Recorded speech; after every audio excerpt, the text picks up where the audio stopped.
It's the hockey. And Sam Spooner joins us in the studio. Good evening, Sam. Good evening, Ed. You're excited about tomorrow, aren't you? I am absolutely loving it. It's the biggest day in the Manx hockey calendar, Cup final day. Four There is indeed. titles to be decided. Yep. So it's the men's plate, the women's plate, the men's cup and the women's cup, all taking place one after the other. Yes, so it's just a great day for spectators, great day for me, and I'm going to love every minute of it. You're not quite as involved as you could have been tomorrow, though, are you? Unfortunately not, no. I injured my knee last weekend for Vikings B in the relegation decider, so that's me out now for the day tomorrow. So unfortunately I'll still be there supporting and hopefully helping coach from the sidelines, but I won't be taking any part on the pitch, unfortunately. It'll be the Cristiano Ronaldo in the final of Euro 2016 role for you tomorrow. Let's have a look at the matches then. And they go in sequence. So the women's plate is 11:05, pushback. Then it's the women's cup at 12:35, the men's cup at 2:05, and finally the men's plate at 3:35. We'll go to the women's plate final first. Castletown B against Saracens A. Everybody loves a Southern derby, and just to add a little bit more spice into this game in the league actually ended 3-3. So this could be very, very close. That being said, Saracens have had some fantastic results against teams that nobody would have expected them to have get anything out of. They beat Valkyries Bay to make it into the final, who finished second in the league just by 1 goal on goal difference. They beat Bacchus Colts in the league. So Saracens are probably favourites going into it, but both teams have done incredibly well to get this far. Both teams have punched well above their weight in this competition, and it's going to be a very, very close game and one I'm very much looking forward to. I have to say Saracens are probably the favourites going into this. I have got squad news for Saracens, but I don't for Castletown B, so I'm not going to give out any squad news for to keep it fair. Understandable under the circumstances. We'll do the Women's Cup and the Men's Cup next. We're just taking it in order as to how they're going to happen tomorrow. The interesting thing here is that both the Women's Cup and the Men's Cup are being contested by the same teams from the same club. Not the same team. You know what I mean? The equivalent teams, yes. Sorry, from the same club. So the Women's Cup final is Bacchus A against Vikings A, as is the Men's Cup final.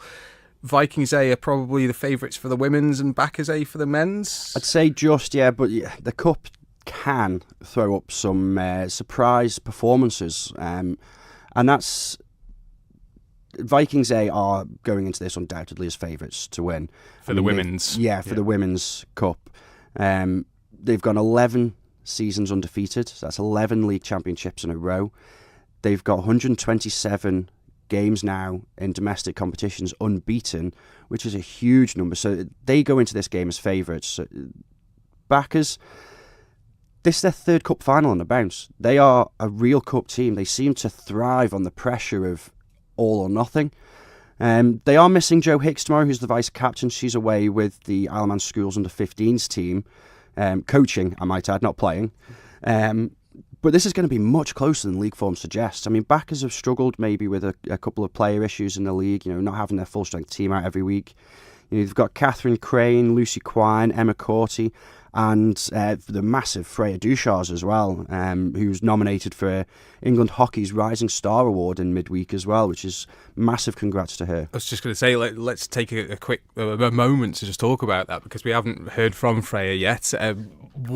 Can you put this into some sort of context for us, just how big this is for someone from the Isle of Man? Yeah, basically, I think there was 5 or else 6 players nominated throughout the whole of England, and Freya from the Isle of Man, from the little Isle of Man, has risen above the parapet, and she's been nominated as the rising star, as one of the rising stars of England hockey, and she's done that. She progressed through the JRPC age group, and then she represented the Pennine Pumas in the Futures Cup.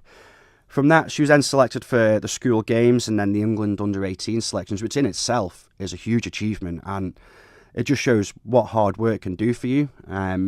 She's been awarded Sports Aid and the Elizabeth Clicks Award Trust, and from that she's obviously impressed. And now in England under-18s in any sport is a huge achievement, but to be picked out of a bunch of players, male and female, as a rising star is a huge achievement. So a massive well done to Freya Duchars there. Absolutely. Right, into the men's cup final again. As we said, it's Bakazet against Vikings A. But this, in the men's game, it's Bakazet that have been the dominant side over the last few years. But you're backing your own side to put on a good showing. Well, if you look at the league form, Vikings have lost both games against Bakazet, but it's only been 3-2 in both games. That being said, Bakazet do go into this game as favourites. They are...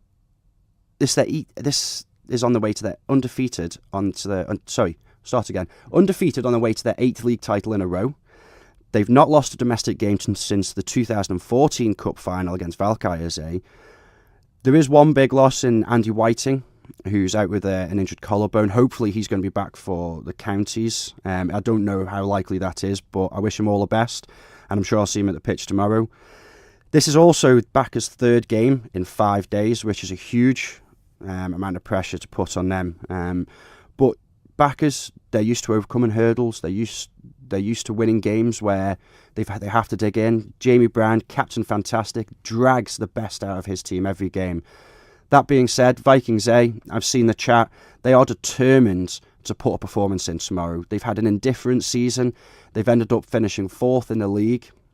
They have a few injuries though. Obviously, they've got myself, Will Blake with a broken hand.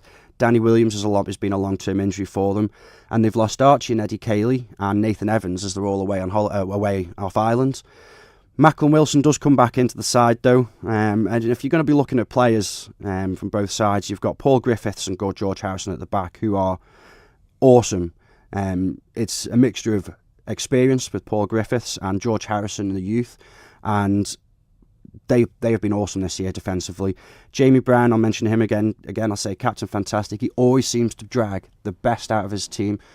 The chips are down, and he leads by example. For Vikings, you're probably looking at the likes of Stevie Crow, Al Birch, Tim Henderson. You know, they're the sorts of players that you're looking for to grab your goal. You know, you got Tom Wilson up top as well. So I think this one's probably going to be the closest game of the lot, and probably the spiciest as well, I'd imagine. Okay.